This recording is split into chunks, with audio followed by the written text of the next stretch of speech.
Amén. Entonces, como decíamos, hermanos, es una alegría que el Señor nos concede de vuelta, como todos los lunes, estar aquí reunidos para el compartir de su palabra. Y vamos a orar, vamos a pedirle al Señor que Él nos ayude esta noche, que su palabra pueda ser para nosotros clara.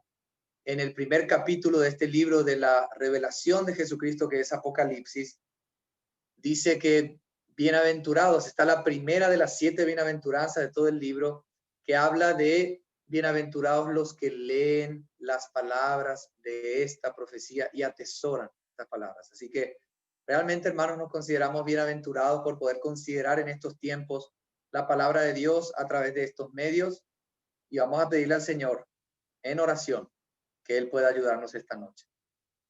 Oramos, hermanos, en el nombre del Señor. Venimos a ti, Padre del cielo, por los méritos de tu Hijo Jesús, y pedimos que tu Santo Espíritu, Señor, pueda asistirnos, que tu Santo Espíritu, que es el que ha inspirado tu palabra santa, pueda hablarnos y pueda llevar adelante tu obra, Señor, esa obra de la formación de tu Hijo en tu iglesia. Señor, nuestro deseo es que a través de tu palabra tú puedas ser formado, Señor, podamos ser llenos, podamos capacitarnos, Señor, por la obra tuya espiritual para hacer, Señor, hacer tu obra, Señor, ser instrumentos tuyos útiles en tus manos en estos últimos tiempos, Señor, para llevar adelante esa obra preciosa que es la edificación de tu iglesia, Señor. Tú necesitas de tu cuerpo, Señor, porque has decidido soberanamente actuar a través de tu cuerpo. Y nosotros queremos disponer nuestras vidas, nuestros corazones en esta noche para recibir tu palabra y para que tú puedas seguir formándote a través de tu palabra en nosotros. Señor, abre nuestra mente, prepara nuestros corazones. Te pido, Señor, que esa unción especial de tu Espíritu esté sobre cada uno de nosotros para que realmente, Señor, esta noche pueda ser una noche útil a fin del perfeccionamiento de los santos. Queremos ser perfeccionados, Señor, por ti. Te pedimos, Señor, que obres en cada uno de nosotros y te agradecemos, Señor, por la inmensa gracia que nos concedes de poder tenerte con nosotros, Señor, contar contigo, Señor, contar con tu ayuda. Señor, guárdanos del mal, guárdanos de todo, de toda intervención, oposición que se quiera levantar, y en el nombre de Jesús oramos confiados que harás, como dice tu palabra, mucho más abundantemente de lo que pensamos o pedimos por el poder que actúa en nosotros. En el nombre de Jesús oramos. Amén. Hermanos, esta noche llegamos al capítulo 14 de Apocalipsis, y este capítulo, el número 14, es un capítulo que podemos decir que es un contraste respecto al capítulo 13, porque el capítulo 13 considerábamos el hecho de las 2 bestias, el hecho de la adoración al anticristo, el hecho de la persecución, y entonces vemos cómo el mundo va a ser arrastrado por ese engaño que va a ser por obra de Satanás, y cómo el mundo entero va a estar a la merced de Satanás. Vemos también que el mismo enemigo va a perseguir a los santos y los vencerá. Eso está en el contexto del capítulo 13. Y por eso creemos que, al menos yo de manera personal, creemos que la iglesia no solamente debe prepararse para encontrarse con su Señor, que está cerca, sino debemos estar preparados también para los tiempos que estamos viviendo y que probablemente vamos a vivir en breve. Es lo que estamos viendo, las señales de los últimos tiempos. Entonces, el capítulo 14 es un contraste porque comienza con el cántico de los 144,000 que vamos a considerar. Después, la segunda parte del capítulo habla del mensaje de los 3 ángeles, y la última parte del verso 14 en adelante habla de la tierra que es cegada, que da a entender el juicio de Dios sobre los moradores de la tierra. Así que, hermanos, vamos a considerar estos primeros versículos. Recuerden, hermanos, Apocalipsis no tiene un orden cronológico. Yo quiero ser claro en esto. no tiene un orden cronológico, o sea, no, las cosas no suceden una detrás de otra, sino que la revelación del anticristo, de la palabra de Cristo es cíclica. Entonces, desde el capítulo 1 al capítulo 10, es como que termina y se habla ya de la séptima trompeta, y entonces es como que termina la primera parte de la sección de Apocalipsis, y a Juan en el último versículo se le dice que era necesario que él volviese a profetizar. Es necesario que profetices otra vez. Entonces, desde el capítulo 12 hasta el 22, nosotros podemos ver que Juan vuelve a profetizar sobre muchos pueblos, lenguas y naciones, y digamos que se habla de cosas que ya se dijeron en la primera parte. Entonces, la gran división de Apocalipsis está desde el capítulo 1 al capítulo 10 al final, y desde el capítulo 11 al capítulo 22 es la segunda parte, que no está conectada de manera cronológica, sino que se vuelve a profetizar desde el 11 en adelante de cosas que ya se habían dicho en la primera parte, pero agregándoles detalles y otras situaciones que vamos a ir considerando. Amén, hermanos. Entonces, eso es importante poder entender para también interpretar lo que vemos desde el capítulo 11 en adelante. El capítulo 14 entonces dice así los primeros versículos. Después miré y vi que el Cordero estaba de pie sobre el monte de Sión, y con él 144,000 que tenían el nombre de él y el nombre de su padre escrito en la frente. Hermanos amados, Juan, después del capítulo 13 y de todo eso que había acontecido, él mira y ve ahora al Cordero que estaba en pie y que estaba sobre el monte Sión. Este Cordero, hermanos, indudablemente, como tiene el aspecto del Hijo del Hombre, se está refiriendo al Señor Jesús. Es el Cordero que fue inmolado. No es como el falso profeta que tenía 2 cuernos como de cordero, pero que hablaba como dragón. Este es el Cordero de Dios. Este es el Cordero que fue inmolado. Es el León de Judá, es Jesucristo. Y ahora Juan ve esta visión de este Cordero, pero estaba en pie sobre el monte Sión, y con él 144,000 que tenían el nombre de él y el de su padre escrito en la frente. Entonces aparece en la escena una vez más estos 144,000. Es importante ver este aspecto, hermanos, porque ya en el capítulo 7, que es la primera parte de la sección del libro, ya se había hablado de los 144,000, ¿se acuerdan? Los 144,000 son los 144,000 judíos que van a ser redimidos, sellados con el sello de Dios, que es el Espíritu Santo. En Efesios capítulo 1, verso 13 dice que el sello de Dios es el Espíritu Santo, y este sello lo tenían en la frente. Significa que el Espíritu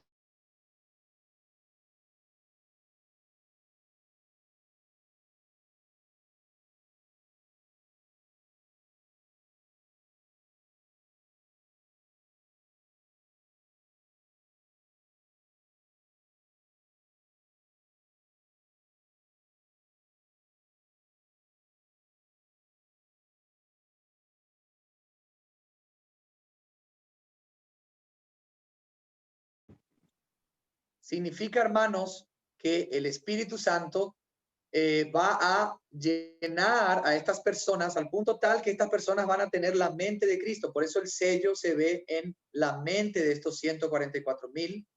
Y en el capítulo 7, hermanos, aparece en escena los 144,000 después de la pregunta que se había hecho al final del capítulo 6. Al final del capítulo 6, la pregunta era: cuando llegó la ira, ¿quién podrá resistir? ¿Quién podrá sostenerse en pie cuando venga la ira de Dios? Y ahí aparecen, antes de la apertura del séptimo sello, aparecen en la escena los 144,000 judíos, 12,000 de las 12 tribus de Israel, y también esa gran multitud. Entonces, los sellados de Dios son los que van a poder sostenerse en pie, los que van a resistir en ese tiempo y van a permanecer firmes y van a vencer en medio de esas dificultades. Y eso es lo que encontramos ahora en correspondencia al capítulo 7, en el capítulo 14, desde el verso 1. Estos 144,000 hermanos están con el Cordero de Dios y están en el monte de Sión. Y hermanos, tenemos que entender a qué se refiere con el monte de Sión. La palabra monte de Sión muchas veces se refiere a una frase, digamos, espiritual que tiene que ver con el reino de Dios. El monte Sión es un monte que está en la cercanía de Jerusalén y es un lugar sagrado porque ahí es donde se construyó el templo de Salomón. Entonces podríamos decir que el monte Sión tiene relación con ese lugar santísimo, santo de la ciudad santa que está en Jerusalén. Pero también hay una referencia al monte de Sión en el cielo. En Hebreos, por ejemplo, al capítulo 12, habla del monte Sión en el cielo. Entonces, algunos hermanos interpretan que esta visión es en el cielo, pero otros hermanos dicen que esta visión ya se refiere al tiempo donde el Señor, después de la gran tribulación, vuelve a la tierra y establece su reino desde el monte Sión para gobernar sobre toda la tierra, y ahí aparecen estos 144,000 que lo reciben, que están con él y que han vencido todo ese tiempo de prueba de la gran tribulación y están con el Señor en el monte Sión. Para eso, hermanos, me gustaría que podamos ver un ratito en Miqueas.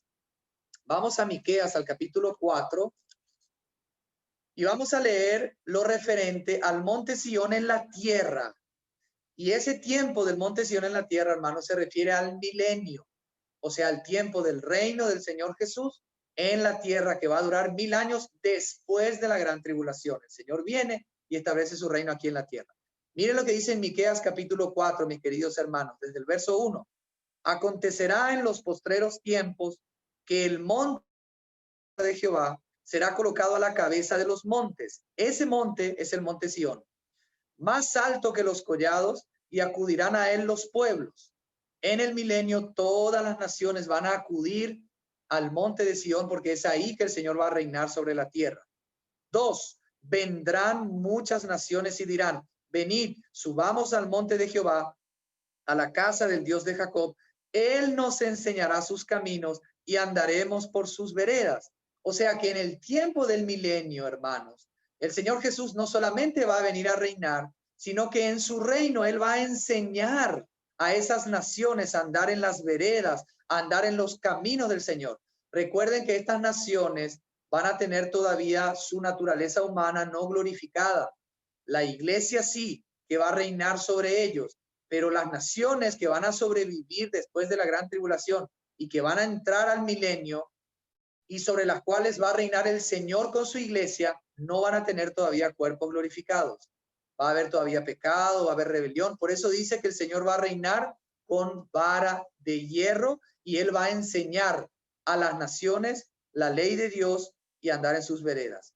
La segunda parte del verso 2 dice, porque de Sión saldrá la ley y de Jerusalén la palabra de Jehová. 3, Él juzgará entre muchos pueblos y corregirá naciones poderosas y lejanas. Ellos convertirán sus espadas en asadones y sus lanzas en hoces. Ninguna nación alzará la espada contra otra nación, ni se preparará más para la guerra. Hermanos, el reino del milenio no va a haber más guerra. Va a ser un reino de paz, va a ser un reino de justicia, porque el Señor va a reinar, pero todavía va a haber pecado. Todavía las naciones que van a ser pecadoras y van a tener la posibilidad de conocer al Señor, los hijos de las naciones, porque vemos que al final inclusive va a haber una rebelión otra vez cuando Satanás sea suelto.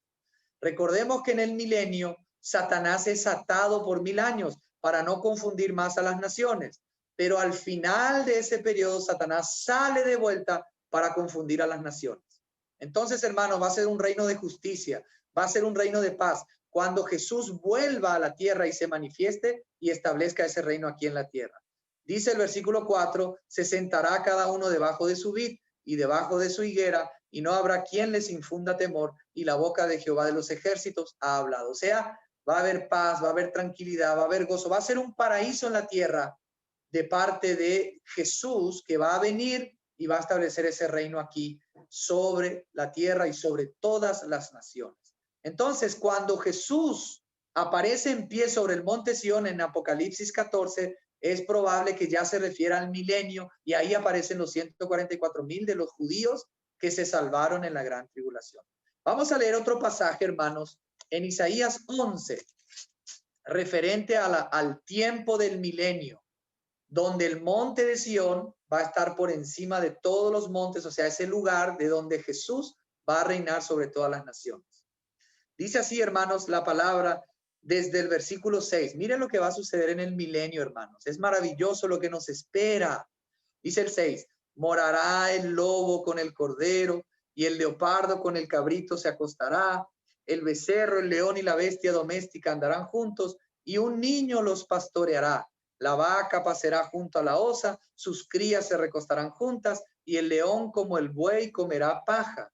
El niño de pecho jugará sobre la cueva de la cobra, el recién destetado extenderá su mano sobre la caverna de la víbora. No harán mal ni dañarán en todo mi santo monte, porque la tierra, atención, será llena del conocimiento de Jehová, como las aguas cubren el mar.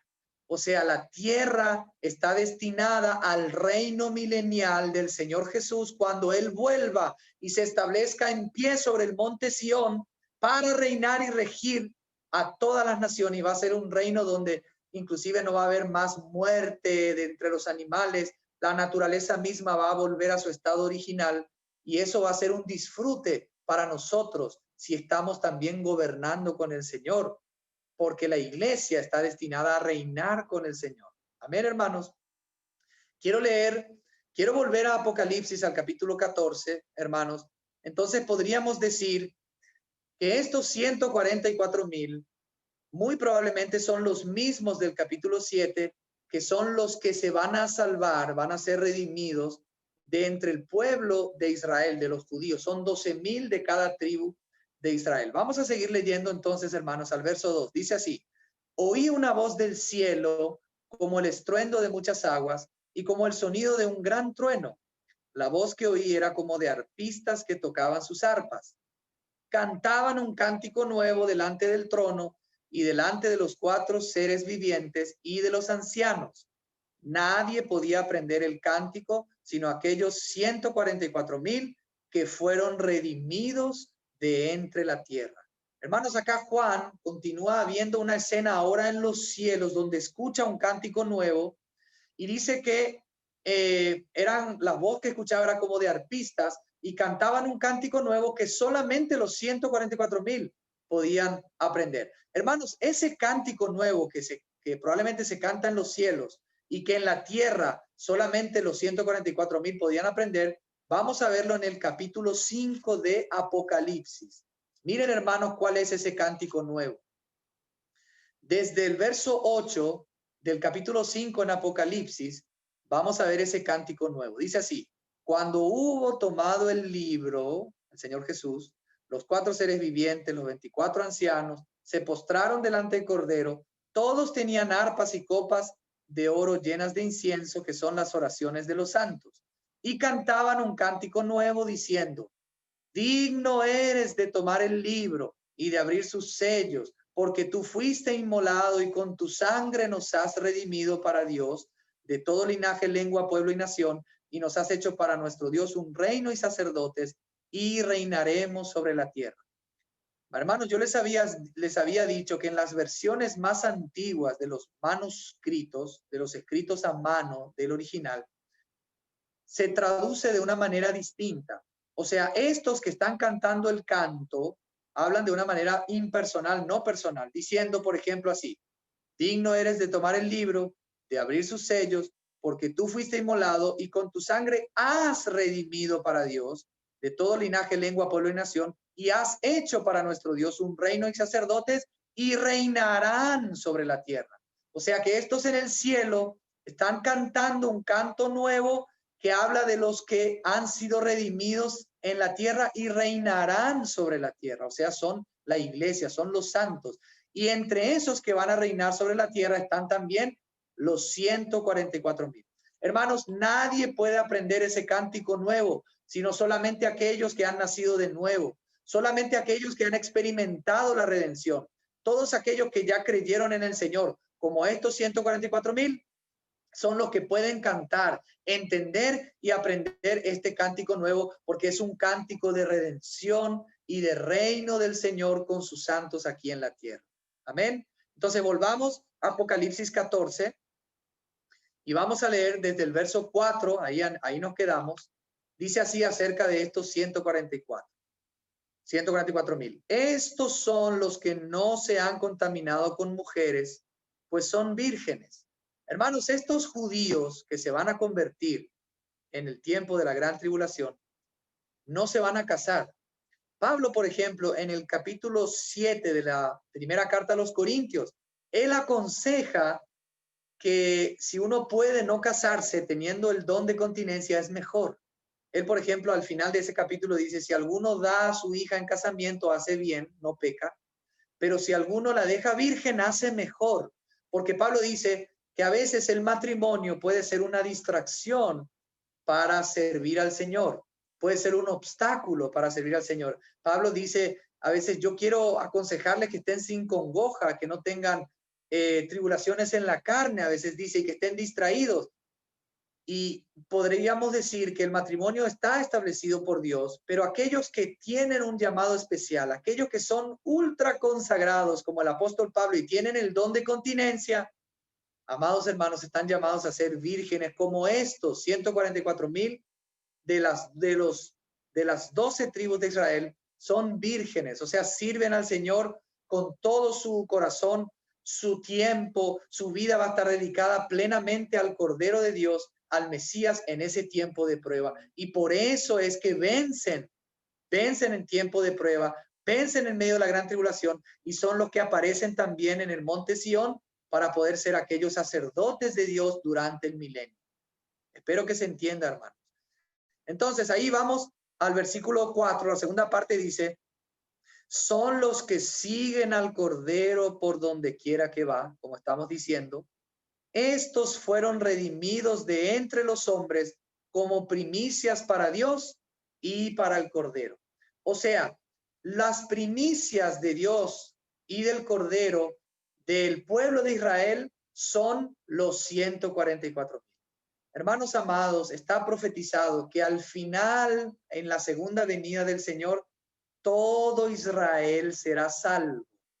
Vamos a leer eso en Romanos capítulo 11 un ratito para entender bien este tema de las primicias.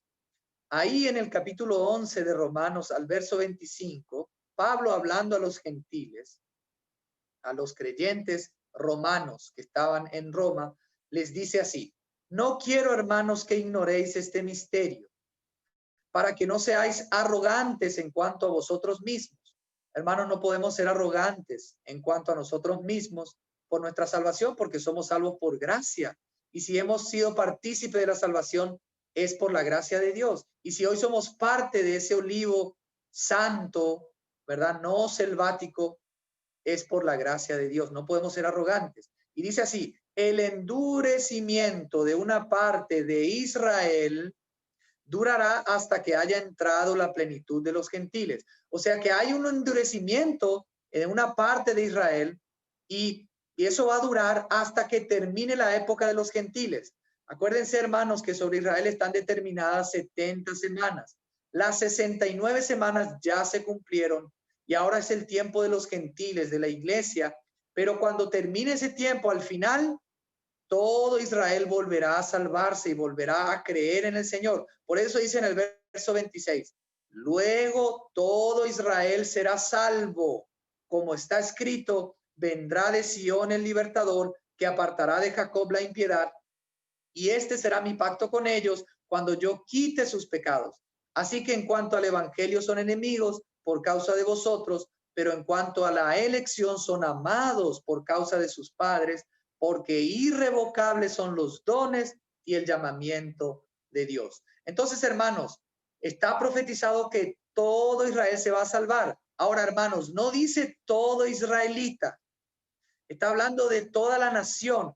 Y las 12 tribus o estos 12,000 que se salvan de las 12 tribus están representando a toda la nación de Israel, pero ellos van a ser las primicias. O sea, ellos van a ser los primeritos que se van a convertir en el tiempo de la gran tribulación, van a ser sellados por el Espíritu Santo y van a ser protegidos de las plagas y van a resistir. Y probablemente al final, cuando ya termine la gran tribulación y el Señor vuelva, los demás del pueblo de Israel también se van a convertir. no todo israelita, pero casi todo el pueblo, hermanos, de Israel está profetizado que se va a convertir, van a recibir al Mesías y se van a salvar. Y esa es una promesa para el pueblo de Dios. Entre todas las naciones de la tierra, Dios tiene un primogénito, Dios tiene sus primicias, que es Israel. La salvación viene de los judíos, no viene de los argentinos, de los paraguayos, de los chinos, de los americanos, no. La salvación viene de los judíos. Y entre todos los pueblos y naciones, Dios tiene sus primicias, o su primicia, o su primogénito, que es Israel, y él no se ha olvidado de su pueblo. Es a Abraham que él le prometió que iban a ser en él benditas todas las naciones, y después a Isaac, y después a Jacob, que es Israel, y de Jacob vienen las 12 tribus. Entonces, hermanos, Israel es el pueblo de Dios que al fin de la era, cuando el Señor vuelva, se van a convertir, van a recibir a Jesús el Mesías. Pero de esa conversión de la mayoría del país, hay unas primicias que son los 144,000. Amén, hermanos. Espero que se entienda. Hermanos, el versículo 5 dice así: en sus bocas no fue hallada mentira, pues son sin mancha delante del trono de Dios. En los manuscritos más antiguos no está escrito del trono de Dios, llega hasta son sin mancha, o sea, se leería así: en sus bocas no fue hallada mentira, pues son sin mancha. Hermanos, si vamos a Sofonías, un ratito, Sofonías, que está en el Antiguo Testamento, al capítulo 3, desde el verso 12, el Señor profetiza sobre un remanente fiel en el pueblo de Israel. Y dice así del verso 12: y dejaré en medio de ti un pueblo humilde y pobre, el cual confiará en el nombre de Jehová. El resto de Israel, o sea, el remanente de Israel, estos 144,000, no hará injusticia ni dirá mentira, ni en boca de ellos se hallará lengua engañosa, porque ellos serán apacentados y reposarán, y no habrá quien los atemorice.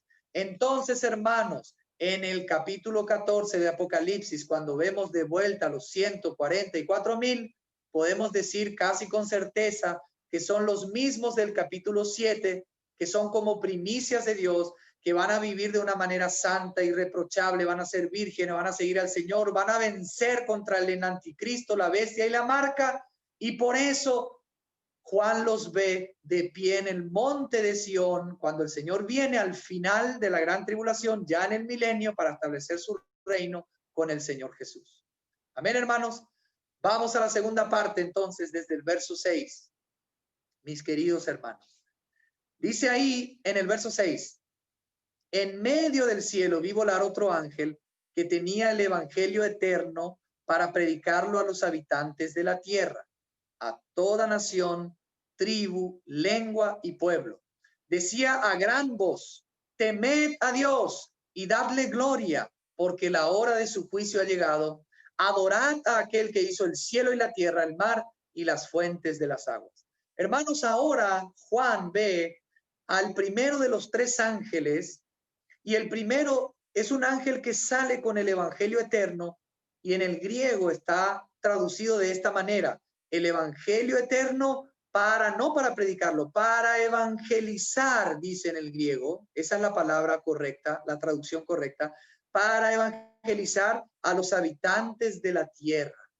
Hermanos amados, en la gran tribulación, el Señor no solamente va a tener a sus dos espías, no es dos espías, sus dos profetas, a sus dos profetas en el capítulo 11, que van a profetizar por 1260 días, que probablemente serán Elías y Moisés, y van a predicar arrepentimiento, sino que también están los 144,000, también están los santos, y también está este ángel que sale a predicar el evangelio eterno a todas las naciones. O sea que Dios lo que va a buscar en medio de sus juicios también es el arrepentimiento de los moradores de la tierra.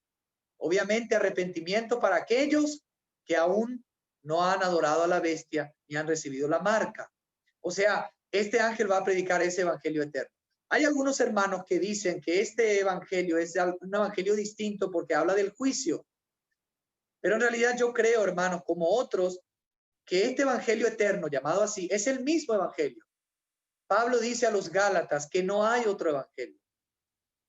Y el evangelio eterno se refiere a la buena noticia de que Dios ha mandado a su Hijo Jesús a morir por los pecados de los habitantes de la tierra para que sean salvos. Y si las personas se arrepienten y reciben al Señor, tendrán vida eterna. Y nosotros, hermanos, debemos predicar este evangelio, así como este ángel que está anunciando el juicio. Hermanos, nosotros hoy nos toca vivir en un tiempo donde debemos hablar de los juicios de Dios.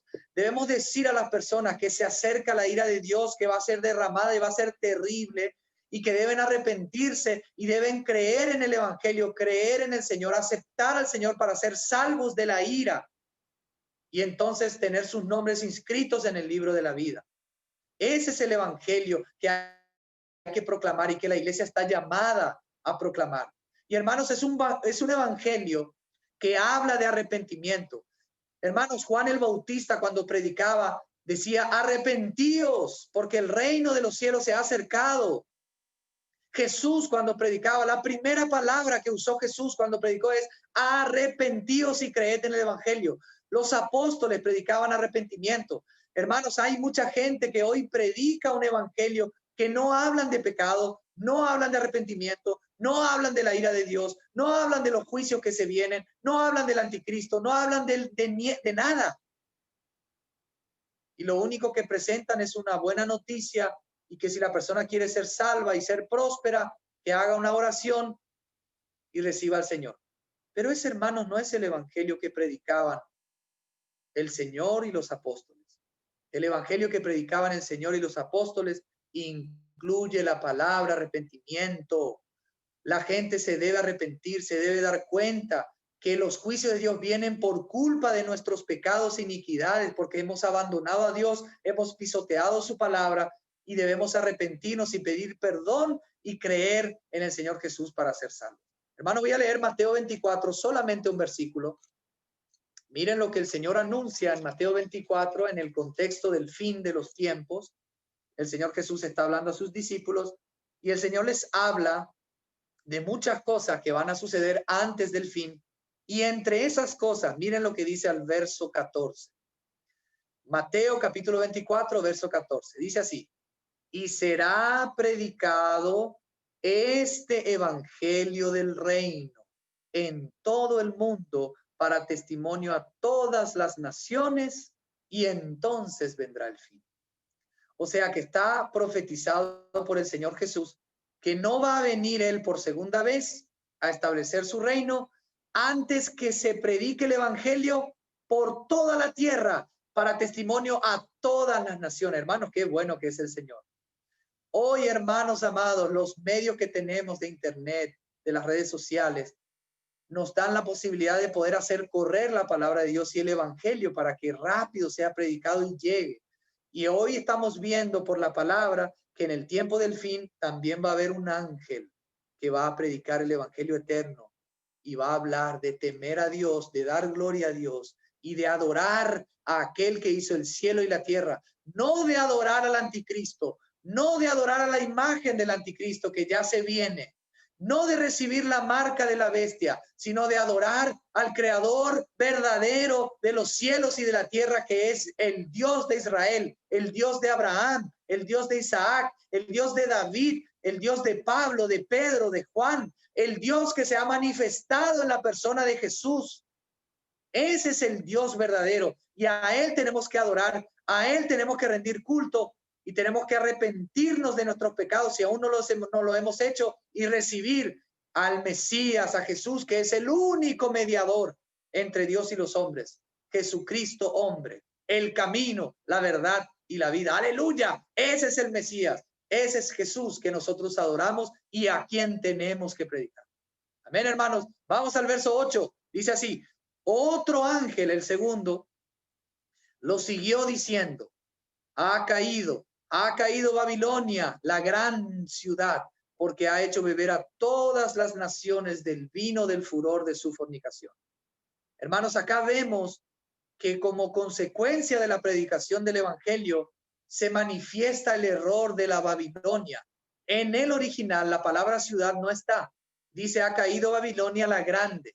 Y nosotros sabemos, hermanos, que Babilonia se describe más adelante en el capítulo 17, el capítulo 18, como la Babilonia es como aquel resurgimiento de esa nueva religión que va a surgir, que es el ecumenismo, que es la mezcla de todas las filosofías y creencias, y de eso va a surgir esa nueva última religión y ese nuevo orden mundial, donde va a tener una nueva religión que tiene su sede en Roma, tiene su sede en Roma.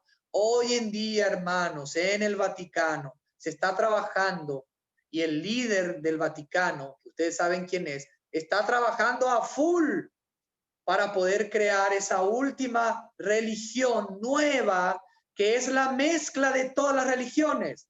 El año pasado vimos el video del Papa Francisco que unía 4 o 5 religiones de las más conocidas y decía, todos somos hijos de Dios, todos pertenecemos al mismo Dios. Eso es lo que está surgiendo y esa es la Babilonia. Esa es la Babilonia final que va a caer y que va a ser despreciada aún por los últimos 10 reyes y por el anticristo. Miren lo que dice, hermanos, en el capítulo 17. Vamos a leer solo el verso 16. Dice así, acerca de esta gran ramera, la Jezabel, la gran Babilonia, que es Roma, amados hermanos, que han fornicado muchísimas naciones con ella, fornicación, idolatría, hechicería, de todo. Miren, hermanos, lo que dice el 16.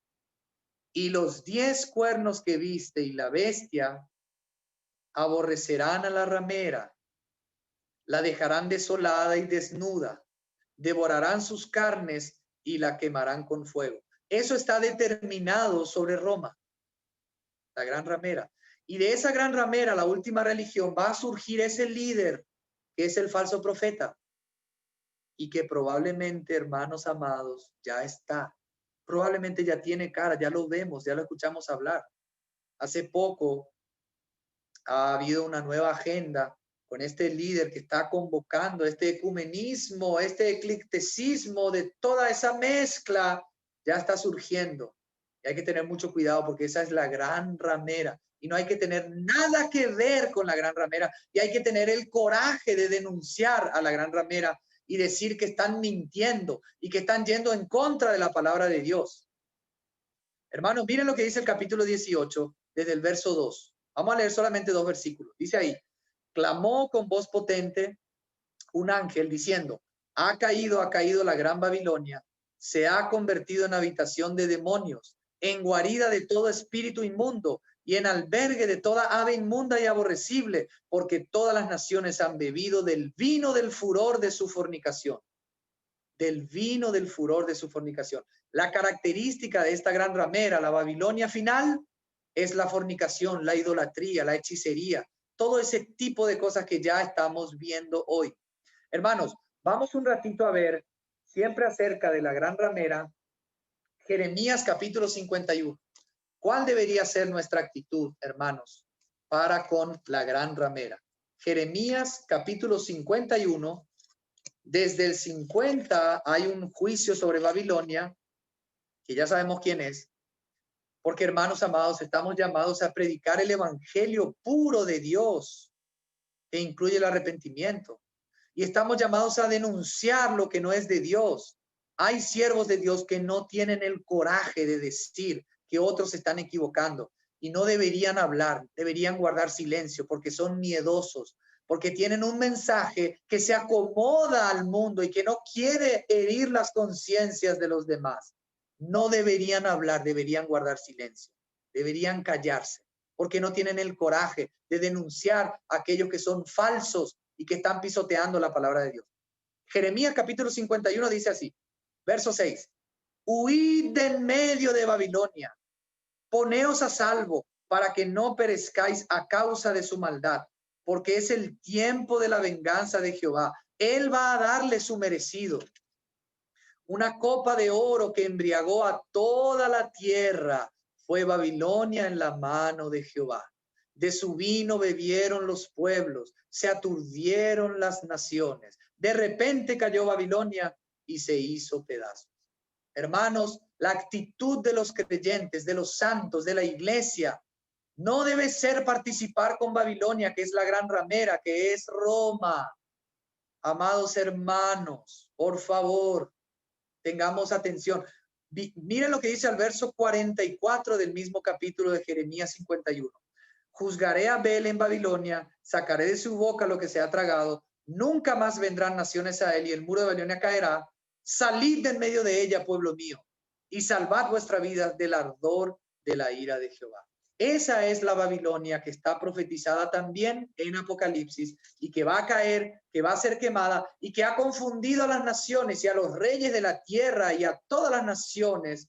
Cuando convoca a ese líder, a ese ecumenismo, hay que tener cuidado. Nosotros no debemos ni nombrar ni participar en eso porque esto es diabólico, lleno de hechicería, lleno de espíritus malignos, lleno de fornicación, lleno de idolatría. Eso es la gran ramera y esa es la Babilonia que va a caer. Cuando se predica el evangelio, se manifiesta la falsa religión que va a tener un líder que es el falso profeta. Amén, hermanos. Apocalipsis capítulo 14, verso 8. Vamos a ver ahora el tercer ángel, verso 9. Y un tercer ángel lo siguió diciendo a gran voz: si alguno adora a la bestia y a su imagen y recibe la marca en su frente o en su mano. Hermanos, aquí la palabra no es en su frente. En el original, en el griego, la palabra es epi, o sea, sobre su frente o sobre su mano, o sea, por encima de la frente o encima de la mano. Eso es interesante.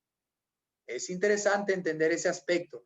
O sea, la marca va a ser sobre su frente o sobre su mano. Si alguno la recibe, dice el verso 10, él también beberá del vino de la ira de Dios, que ha sido vaciado puro en el cáliz de su ira, y será atormentado con fuego y azufre delante de los santos ángeles del Cordero. Hermanos, el vino de la ira de Dios se está refiriendo a las 7 copas o a las 7 tazas de la ira, que son la consumación de la ira. Miren lo que dice el capítulo 15, hermanos. Desde el versículo 1 dice así: vi en el cielo otra señal grande y admirable, 7 ángeles con las 7 plagas postreras, las últimas, porque en ellas se consumaba la ira de Dios. Esas son las 7 copas, las 7 tazas que van a consumar la ira de Dios sobre la tierra.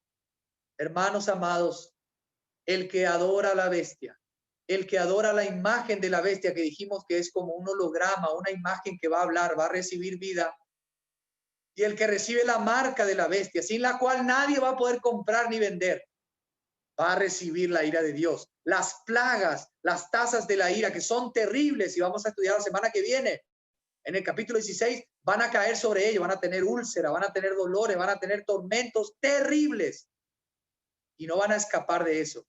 Y también dice que van a ser atormentados con fuego y azufre delante de los santos ángeles y del Cordero. O sea, no solamente van a recibir las tazas de la ira, sino que también van a ser arrojados al lago de fuego para siempre. ¿Por qué digo para siempre? Verso 11 del capítulo 14.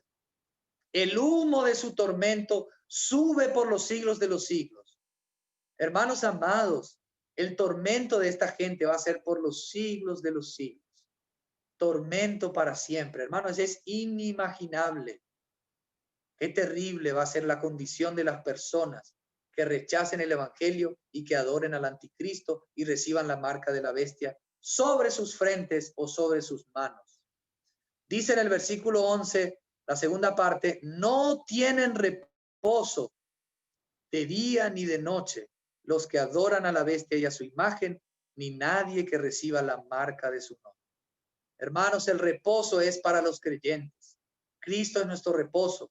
Y nosotros vamos a tener reposo aún en medio de la dificultad. Vamos a poder experimentar la protección de Dios, como esos 144,000 que vencen. Pero estos hermanos que no se quieren arrepentir y que rechazan el evangelio, pobre de ellos lo que les espera. Por eso es necesario anunciar el evangelio de Dios, anunciar los juicios y predicar el evangelio, para que muchas almas se puedan arrepentir y salvarse de estos tormentos. Verso 12 dice así: aquí está la perseverancia de los santos. Hermano, la palabra perseverancia es paciencia. Hermanos, acá dice, no dice de los judíos, no dice de los santos que se quedaron o de los que se quedaron y se convirtieron después, no dice eso. Dice la perseverancia de los santos. Y cuando la palabra de Dios habla de los santos, habla de la iglesia, habla de los cristianos.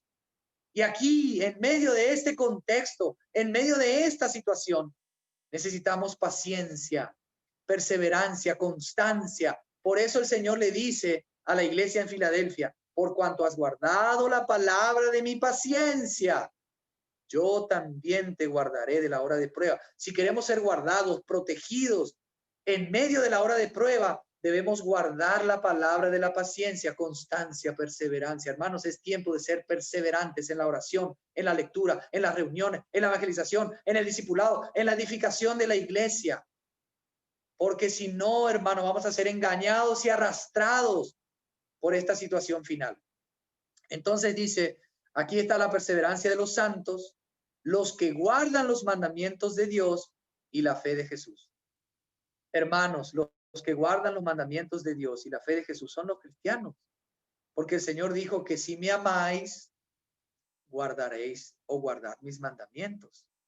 Y Pablo en la primera carta a los Corintios, al capítulo 7, quiero leer ese versículo, hermanos. Vamos ahí un ratito a 1 Corintios 7. Miren lo que dice Pablo, hermanos, porque también hay algunos que hoy están confundiendo, queriendo judaizar a la iglesia y diciendo que hay que guardar la Torá, el sábado, las fiestas y llamar a Dios con el nombre hebreo, y si no, no vale, y si no, no vamos al infierno. Y son mentirosos, están mintiendo, no dicen la verdad, porque la palabra de Dios no dice eso, y están confundiendo a la iglesia. Amén, hermanos. Hay que ser tajantes en esto. Yo no tolero ese tipo de situaciones, hermanos, como tampoco el Señor toleraba ese tipo de situaciones. Miren lo que dice la primera carta de Corintios al capítulo 7, desde el 17. Miren lo que dice Pablo. Pero cada uno viva según los dones que el Señor le repartió y según era cuando Dios lo llamó. Esto ordeno en todas las iglesias. Esto era para todas las iglesias.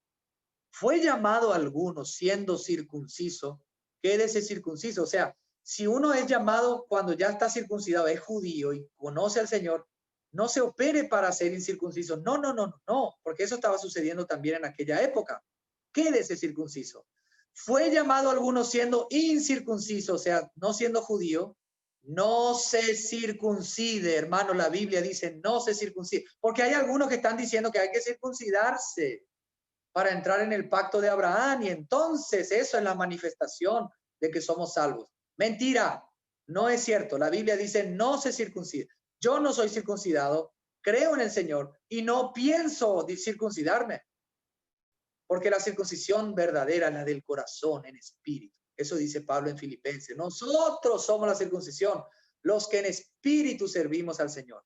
Entonces, en el verso 19, miren lo que dice: la circuncisión nada significa y la incircuncisión nada significa. Lo que importa es guardar los mandamientos de Dios. O sea que lo importante es guardar los mandamientos de Dios por la fe en Jesucristo, obedecer. Hermanos amados, la perseverancia, volvamos a Apocalipsis 14, la perseverancia de los santos es por medio de la fe de Jesús que guardamos sus mandamientos, obedecemos a lo que dice la palabra de Dios. Versículo 13 dice así: y oí una voz que me decía del cielo, escribe, bienaventurados de aquí en adelante los muertos que mueren en el Señor. Quiere decir, hermanos, que en el contexto de la gran tribulación van a haber algunos creyentes que van a morir en el Señor. Y la Biblia dice bienaventurado. ¿Por qué? Porque se van a salvar de la persecución, se van a salvar de las situaciones difíciles. Bienaventurados de aquí en adelante. Quiere decir que la iglesia, los santos, van a estar ahí presentes. Y bienaventurados de aquí en adelante los muertos que mueren en el Señor. Sí, dice el Espíritu, descansarán de sus trabajos porque sus obras con ellos siguen. Hermanos, cuando el creyente muere, descansa. Aleluya. ¿Pero de qué descansa? Descansa de su trabajo, no descansa del descanso, porque a veces nosotros no trabajamos para el Señor, no estamos enfocados en las cosas de Dios, no estamos involucrados en la obra de Dios. Y entonces, ¿de qué vamos a descansar? Hermanos, ojalá que estemos entre los santos que perseveran, que guardan los mandamientos de Dios y que tienen trabajos laborales, seculares, pero que entienden que es un medio para el trabajo verdadero, que es servir a Dios, que es evangelizar, que es edificar a los santos. Hermanos, nosotros tenemos dos trabajos principalmente. Dos cosas tenemos que saber: evangelizar y edificar a los santos. Ese es el trabajo que tenemos que hacer.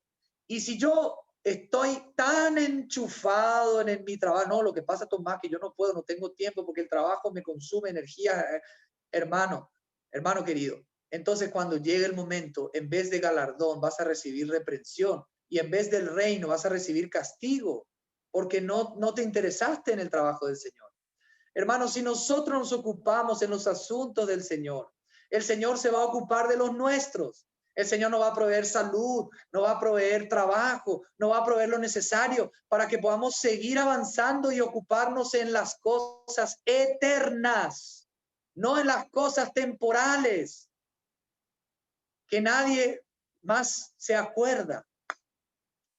Amados hermanos, y se los digo por experiencia. Entonces, bienaventurados de aquí en adelante, y dice, porque descansarán de sus trabajos, porque sus obras siguen con ellos. Qué bueno, hermanos, que si nos vamos al cielo, las obras que hemos hecho aquí siguen con nosotros. O sea, el recuerdo de nuestra presencia es a través de la obra.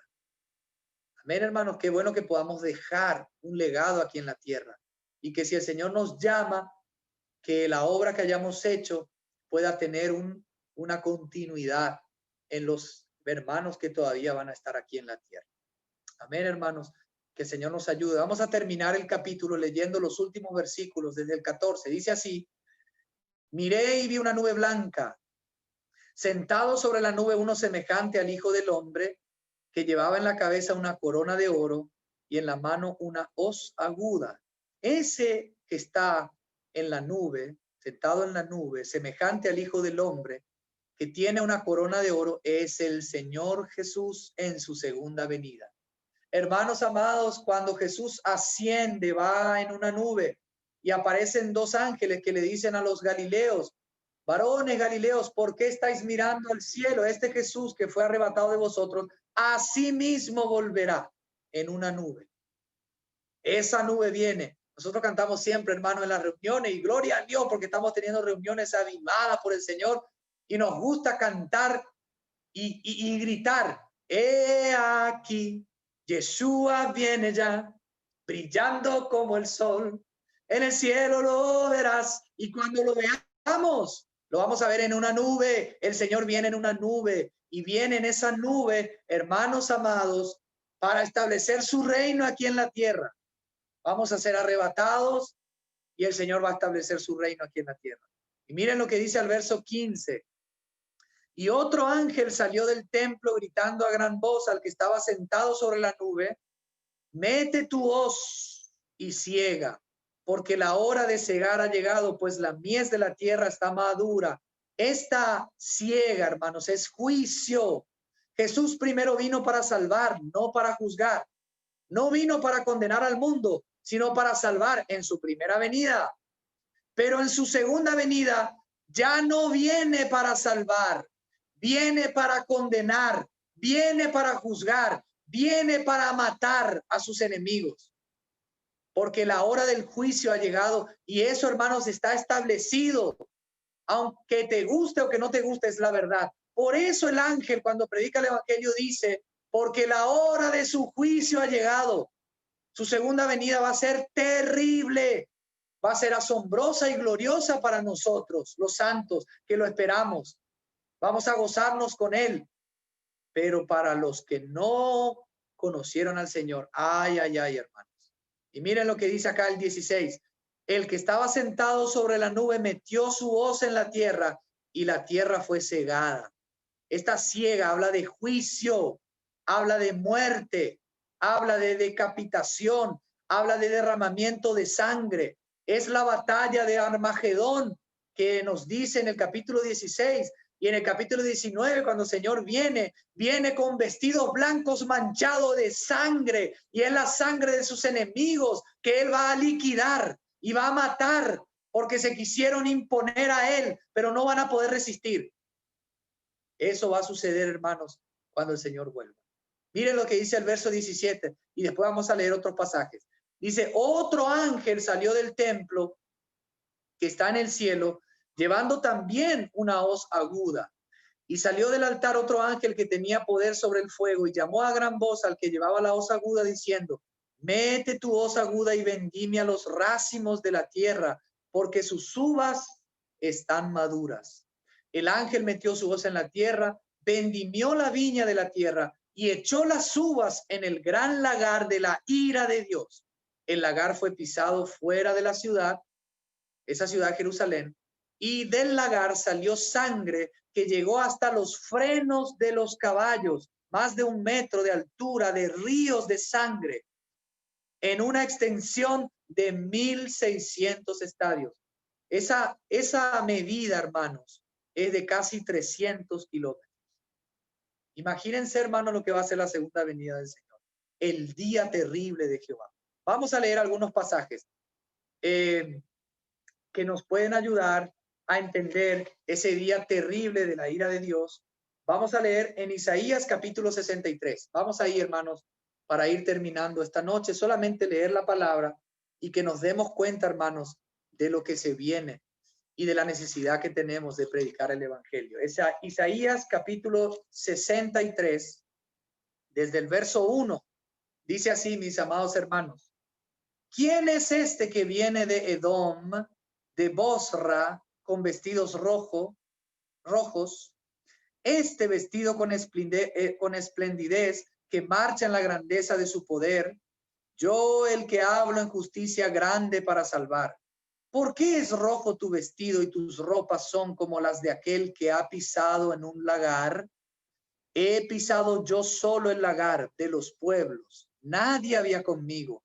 Los aplasté con ira, los pisoteé con furor. Su sangre salpicó mis vestidos y manchó todas mis ropas. Este es el Señor en su segunda venida, hermanos, porque el día de la venganza está en mi corazón. El año de mis redimidos ha llegado. Miré y no había quien ayudara, y me maravillé de que no hubiera quien me sostuviese. Entonces me salvó mi propio brazo y mi ira me sostuvo. Con mi ira pisoteé a los pueblos, los embriagué con mi furor y derramé en tierra su sangre. Terrible, hermanos, ¿verdad?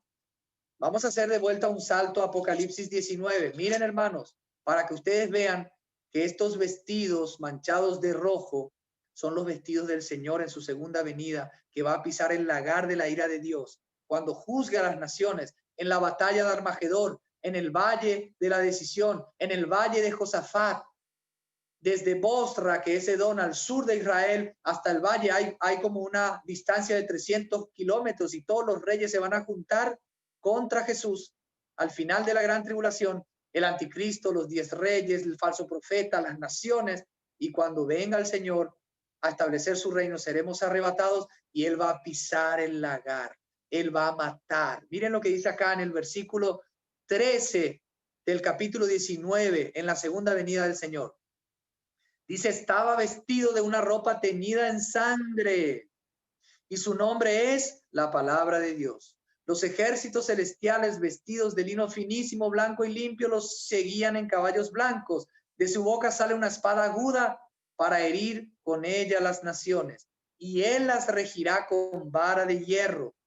Él pisa el lagar del vino del furor y de la ira del Dios Todopoderoso, y en su vestidura y en su muslo, aleluya, tiene escrito este nombre: Rey de Reyes y Señor de Señores. Ese es Jesús que viene. Ese es el Jesús que viene. Es un Jesús que está cabalgando un caballo blanco, que viene con una espada para herir a las naciones y pisar el lagar de la ira de Dios, a establecer su reino con vara de hierro y a establecer justicia, porque está harto, está cansado del pecado de esta humanidad. Por eso la ira de Dios se manifiesta porque la impiedad ha llegado al límite, hermanos, y debemos predicar arrepentimiento, debemos vivir en santidad. Hermanos, quiero también leer Isaías capítulo 34. Estamos terminando, hermanos. Isaías capítulo 34. Miren lo que dice ahí desde el verso 1. Quiero que lo lean ustedes con sus mismos ojos, hermanos. El pisar del lagar de la ira de Dios. Dice así: acercaos naciones, juntaos para oír, y vosotros pueblos escuchad. Oiga la tierra y cuánto hay en ella, el mundo y todo lo que él produce, porque Jehová está airado contra todas las naciones, indignado contra todo el ejército de ellas. Las destruirá y las entregará al matadero. Los muertos de ellas serán arrojados, de sus cadáveres subirá el hedor, y los montes se disolverán con la sangre de ellos. Todo el ejército de los cielos se disolverá, y se enrollarán los cielos como un libro, y caerá todo su ejército, como se cae la hoja de la tierra, como se cae la de la higuera. Porque en los cielos se embriagará mi espada, descenderá sobre Edom para juicio, y sobre el pueblo de mi maldición. Llena está de sangre y de grasa la espada de Jehová, sangre de corderos y de machos cabríos, grasa de riñones de carneros, porque Jehová tiene sacrificios en Bosra. Bosra era la capital de Edom, al sur de Israel. Y desde ahí hasta el valle de Megiddo, que es el valle de Armagedón, de Gesr, del valle de la decisión, el valle de Josafat, hay 300 kilómetros, 1,600 estadios. Entonces dice, porque Jehová tiene sacrificios en Bosra y una gran matanza en tierra de Edom. Esa es la ira de Dios. Esa es la consumación de la ira de Dios. Es el día terrible que va a venir sobre el mundo entero cuando el Señor Jesús vuelva. Pero hermanos, voy a terminar con esto y les prometo, miren lo que nos espera a nosotros en ese día. Segunda de Tesalonicenses capítulo 1. Hermanos amados, para nosotros no hay ira, para nosotros no va a haber muerte, para nosotros no va a haber sangre de parte de Jehová. No, hermanos, para nosotros va a haber reposo, para nosotros va a haber consuelo, para nosotros va a haber reino. ¿Podríamos algunos de nosotros morir en la gran tribulación? Sí, de parte de la ira de Satanás. Por eso dice que hay que ser perseverantes y hay que ser constantes, y con la paciencia ganaremos nuestras almas. Pero hermanos, ese es un momentito pequeño, poco tiempo comparado con toda la eternidad que nos espera. En 2 Tesalonicenses capítulo 1, esta iglesia estaba sufriendo persecución, esta iglesia estaba sufriendo tribulación, que no tiene comparación con la que se viene, pero ellos estaban siendo atribulados. Y miren lo que le dice Pablo, el verso 6. Es justo delante de Dios, 2 Tesalonicenses capítulo 1, verso 6.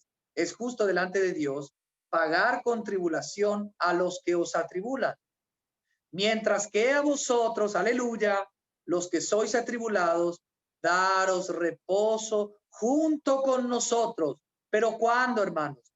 Cuando se manifieste el Señor Jesús desde el cielo con los ángeles de su poder. Es ahí, en su segunda venida, que vamos a experimentar el reposo. No antes. Algunos predican que antes vamos a tener reposo y no vamos a pasar por ese tiempo. Pero Pablo no está diciendo eso. Dice que es en su segunda venida. Versículo 8. Dice, voy a volver a leer el 7. Mientras que a vosotros, los que sois atribulados, daros reposo junto con nosotros, cuando se manifieste el Señor Jesús desde el cielo con los ángeles de su poder, en llama de fuego, para dar retribución a los que no conocieron a Dios ni obedecen al evangelio de nuestro Señor Jesucristo. Estos sufrirán pena de eterna perdición. Ese es el lagar, ese es el juicio, excluidos de la presencia del Señor y de la gloria de su poder, cuando vengan aquel día para ser glorificado en sus santos. Ese es el mismo día del arrebatamiento, no son dos días distintos. En sus santos, y ser admirado en todos los que creyeron, y vosotros habéis creído en nuestro testimonio. Amén, hermanos. Entonces, ese tiempo de juicio para nosotros es tiempo de liberación, es tiempo de reposo, es tiempo de regocijo, es tiempo de fiesta, pero es tiempo para gobernar la tierra con vara de hierro. Sin embargo, para la tierra y para los moradores de la tierra que han rechazado el evangelio, va a ser un tiempo de juicio, va a ser un tiempo de ira, va a ser un tiempo de muerte y va a ser un tiempo de condenación. No tienen reposo, ni de noche ni de día. El humo de su tormento sube por los siglos de los siglos. ¿Para quiénes? Para los que adoraron a la bestia y a su imagen y recibieron la marca de su nombre sobre sus frentes o sobre sus manos. Hermanos amados, que el Señor nos guarde de ser arrastrados por el error, que el Señor nos enseñe, hermanos amados, que debemos predicar el evangelio y que debemos estar como aquellos 144,000 pendientes del Señor, seguirlo a donde Él vaya, que no se halle mentira ni engaño en nuestras bocas, porque también nosotros somos los sellados de Dios y también nosotros podríamos experimentar la protección del Señor para ese tiempo de prueba que se viene. Pero para eso es necesario que estemos enfocados, preparados, esperando al Señor, deseando la venida del Señor, amando la venida del Señor, no amando a este mundo ni a las cosas de este mundo, porque este mundo pasa y el destino de este mundo es terrible, lo acabamos de leer.